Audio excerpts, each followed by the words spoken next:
آپ صلی اللہ علیہ وسلم کی 3 دعائیں. حضرت خباب بن ارت جو بدری صحابی ہیں، ایک رات نبی صلی اللہ علیہ وسلم کے ساتھ تھے. فرماتے ہیں کہ آپ تمام رات بیدار رہے، یعنی جاگتے رہے. یہ نسائی کے الفاظ ہیں. تاہم تمام رات سے مراد رات کا بیشتر حصہ ہے، کیونکہ دوسری روایات میں آپ کے ساری رات جاگنے کی نفی آئی ہے. تو ساری رات سے مراد یہاں مبالغے کے لیے کہا گیا ہے، مکمل ساری رات نہیں. ترمذی کے الفاظ میں ہے فَأَطَالَهَا، آپ نے لمبی نماز پڑھی. قرآن مجید نے بھی آپ کو ساری رات نہیں بلکہ رات کا کچھ حصہ قیام کرنے کا حکم دیا. قُمِ اللَّيْلَ إِلَّا قَلِيلًا نِصْفَهُ أَوِ انقُصْ مِنْهُ قَلِيلًا أَوْ زِدْ عَلَيْهِ وَرَتِّلِ الْقُرْآنَ تَرْتِيلًا. اگر مان بھی لیا جائے کہ آپ نے کسی وقت ساری رات قیام کیا تھا تو یہ بات آپ کے خصائص میں شمار ہوگی، ورنہ حقیقت وہی ہے جو حضرت عائشہ نے بتا دی، اور وہ فرماتی ہیں میں نہیں جانتی کہ اللہ کے نبی نے کبھی ایک رات میں سارا قرآن پڑھا ہو یا صبح تک ساری رات نماز پڑھی ہو، یعنی ایسا نہیں ہے. راوی کہتا ہے کہ میں عبداللہ بن عباس کے پاس گیا اور انہیں حضرت عائشہ کی حدیث سنائی تو انہوں نے اس کی تصدیق کی کہ ہاں ایسا ہی ہے. جب آپ صلی اللہ علیہ وسلم نے ایک ایسی خاتون دیکھی جو ساری رات سونے کی بجائے نماز پڑھتی تھی تو آپ نے اسے ڈانٹتے ہوئے فرمایا باز آ جاؤ، اتنا ہی عمل کرو جس پر ہمیشگی کی تمہیں طاقت ہو. اللہ اجر دیتے ہوئے نہیں اکتاتا، تم ہی اکتا جاؤ گے. اور ساری رات پڑھنے میں ایک اور نقصان کیا ہے کہ انسان تیز تیز پڑھتا ہے اور نہ ہی وقف کی جگہ وقف کرتا ہے اور نہ ہی کہیں دعا مانگتا ہے اور نہ ہی کہیں اللہ کا ذکر کرتا ہے اور نہ ہی اس کو سمجھتا ہے. تو اس لیے اس چیز کو ناپسندیدہ قرار دیا گیا، کیونکہ قرآن صرف پڑھنے کے لیے نہیں آیا، سمجھنے کے لیے بھی ہے. تو یہ بات کہ آپ تمام رات بیدار رہے، اس سے مراد کیا ہے؟ رات کا بڑا حصہ. اور اگر واقعی جاگے بھی تو کبھی ایک آدھ دفعہ، وہ آپ کے خصائص میں سے ہے. اور نوافل ادا کرتے رہے یہاں تک کہ صبح صادق ہو گئی. جب آپ نے سلام پھیرا، یعنی جب آپ نے نماز سے سلام پھیرا تو حضرت خباب نے عرض کیا یا رسول اللہ، میرے ماں باپ آپ پر قربان، آج رات جس طرح آپ نے نوافل پڑھے اس سے پہلے میں نے کبھی آپ کو اس طرح نماز ادا کرتے نہیں دیکھا. آپ نے فرمایا تم نے درست کہا، نماز ایسی عبادت ہے جس میں اللہ کے ساتھ اشتیاق یعنی شوق بڑھایا جاتا ہے، کیونکہ وہ اللہ اور بندے کے درمیان سرگوشیاں ہیں نا. بندہ اللہ سے سرگوشی کرتا ہے، اس وقت اللہ کے ساتھ تنہائی میں ملاقات کرتا ہے، سب کو چھوڑ کے اللہ کا بنتا ہے اور اس کے عذاب سے پناہ مانگی جاتی ہے. چنانچہ میں نے اللہ تعالیٰ سے 3 سوال کیے جن میں سے 2 قبول ہوئے. ایک سوال یہ کہ اللہ میری امت کو سابقہ امتوں کی طرح تباہ و برباد نہ کرے، اس کو اللہ نے قبول فرمایا. دوسرا سوال یہ کہ میری امت پر دشمنوں کو غلبہ حاصل نہ ہو، یہ بھی قبول کر لیا گیا. پھر میں نے سوال کیا امت محمدیہ میں اختلاف رونما نہ ہو، آپس میں نہ لڑیں، لیکن اسے قبول نہ کیا گیا. سابقہ امتوں کی طرح تباہ نہ ہو جیسے قوم عاد اور سمود تباہ ہوئے وغیرہ وغیرہ. تو مان لی گئی بات کہ ساری امت بیک وقت تباہ نہیں ہوگی. اور اسی طرح امت پر دشمنوں کو غلبہ حاصل نہ ہو، یعنی پوری امت بیک وقت غلبے میں نہ آئے، یہ بھی مان لی گئی. یعنی جزوی غلبے تو ہو سکتے ہیں لیکن کلی نہیں. لیکن یہ جو تیسری دعا ہے کہ ان میں اختلاف رونما نہ ہو، یہ نہیں مانی گئی. اب آپ کہیں گے پھر ہمارا کیا قصور؟ تو اس سے کیا اختلاف کا جواز نکلتا ہے؟ کیا پتہ چلتا ہے کہ یہ تو اور امتحان ہو گیا، اس معاملے میں تو اور زیادہ کانشیس ہونے کی اب ضرورت ہے، کیونکہ اگر یہ دعا بھی قبول ہو جاتی تو پھر ہمارا تو امتحان ہی نہ رہتا. کیا خیال ہے؟ تو بات یہ ہے کہ اللہ سبحانہ وتعالی نے یہ دعا قبول نہیں کی. ایک اور روایت کے الفاظ کچھ یوں ہیں کہ میری امت کے بعض کی طاقت کا مزہ بعض کو نہ چکھا. بعض کی طاقت یعنی جو طاقتور ہیں ان میں کسی بھی لحاظ سے، علمی لحاظ سے یا مالی لحاظ سے یا کسی اور اعتبار سے، کوئی حکومت یا عہدے کے اعتبار سے، تو بعض کی طاقت کا مزہ بعض کو نہ چکھا، یعنی طاقتور کمزور پر زیادتی نہ کرے، اختلاف اور ٹکراؤ نہ ہو، یہ نہیں مانی گئی بات. تو اس سے کیا پتہ چلتا ہے کہ اس معاملے میں ہم سب امتحان میں ہیں کہ کس کے پاس کس وقت کون سی طاقت آتی ہے اور اس کا استعمال کیسے کرتا ہے. ہم میں سے ہر شخص کو مختلف اوقات میں مختلف طرح کی برتری حاصل ہو جاتی ہے نا، کبھی کسی اعتبار سے کبھی کسی اعتبار سے. ایک دوسرے پہ طاقتور ہو جاتا ہے نا، اور پھر وہ کمزور کو کیا کرنے لگتا ہے، انسان ہی نہیں سمجھتا، اس کو اپنی طاقت کا مزہ چکھانے لگتا ہے. اس معاملے میں حفاظت اٹھا لی گئی ہے، اللہ نے آزادی دے دی ہے، ٹھیک ہے کرو، چکھاؤ مزہ طاقت کا ایک دوسرے کو. اب آپ دیکھیے طاقت بھی ہو اور پھر انسان روک کے رکھے، انسان قادر بھی ہو پھر خود کو کھینچ کے رکھے. ایک تو یہ نا کہ کوئی چیز ہے نہیں آپ کے پاس، تو اس وقت آپ کیا کر رہے ہیں؟ مجبور ہیں، ہے ہی نہیں، کیا کریں گے. لیکن ایک چیز ہے پھر آپ استعمال نہ کریں، یہ آسان ہے. ایک چیز آپ کے ہاتھ میں اور پھر آپ روک رہے ہیں خود کو، استعمال نہیں کر رہے، یہی تو دیکھا جا رہا ہے، یہی تو امتحان ہے. تو جب کوئی شخص یہ کرنے لگے اس کو فوراً سوچنا چاہیے کہ میں آزمایا جا رہا ہوں، میں ایسی جگہ داخل ہو گیا ہوں جہاں مجھ سے اللہ کی حفاظت اٹھ گئی ہے.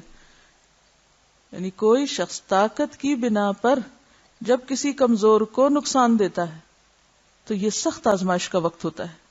اور مراد اس سے کیا کہ ایک مسلمان دوسرے مسلمان کو دکھ پہنچائے، اذیت دے، موقع پا کے چڑھ دوڑے اس پر، لوٹ مار کرے، تو ایسا شخص اللہ کی حفاظت سے نکل کر کہاں چلا گیا؟ شیطان کے پھندے میں آ گیا. کیونکہ اللہ تعالیٰ نے پروٹیکشن نہیں دی، اس بات پر آزادی دی ہے. اب کیا ہے؟ طاقت آ گئی ہے آپ کے پاس. شیر چوہے کی کہانی پڑی ہوئی ہے، ہاں؟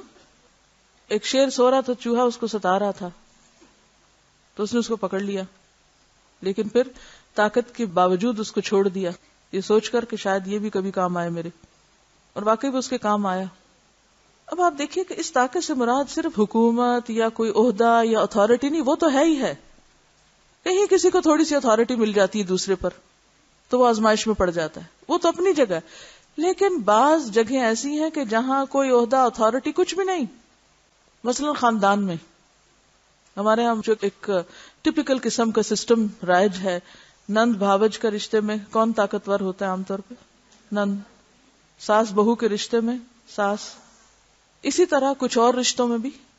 اب کیا ہوتا ہے، جس کے پاس تھوڑی سی بھی طاقت یا اتھارٹی ہوتی ہے تو عام طور پر وہ کیا کرنے لگتا ہے؟ اس کے بعد کمزور کو دباتا ہے، کمزور کو نقصان دینے کی کوشش کرتا ہے، کمزور کے سامنے یہ پیچھے سے اس کی جڑیں کاٹتا ہے. ایسا شخص پوری طرح شیطان کے پھندے میں آ چکا ہوتا ہے. میں آپ کو الگ سے کوئی ساس بہو کے تعلقات پہ لیکچر نہیں دوں گی. اگر آپ کے اندر انسانیت پیدا ہو گئی تو آپ ہر معاملے میں خدا سے ڈرنے لگیں گے، اور اگر وہ نہیں پیدا ہوئی تو کوئی مشورے آپ کو فائدہ نہ دیں گے، کیونکہ جب تک خدا کا خوف اندر نہ ہو آپ کسی کا بھی حق نہیں دے سکتے.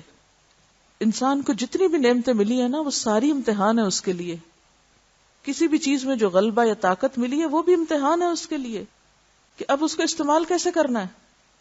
اب کیا ہوتا ہے کہ جو شخص شیطان کے پھندے میں چلا جاتا ہے، میں اس کو مزہ چکھا کر رہوں گا، اس نے سمجھا کیا، دیکھنا تو صحیح میں اس کے ساتھ کرتا کیا ہوں. یہ جملے کیا ظاہر کرتے ہیں؟ یہ جملے کس قسم کے جملے ہیں؟ یہ شیطانی جملے ہیں، یہ شیطانی جملے ہیں. اللہ نے آپ کو طاقت اس لیے نہیں دی کہ آپ دوسروں کو مزہ چکھائیں. جب آپ کسی بات پہ برہم ہو کے، ناراض ہو کے مزہ چکھانے کی طرف تل پڑے تو آپ ظالم کی صف میں داخل ہو گئے.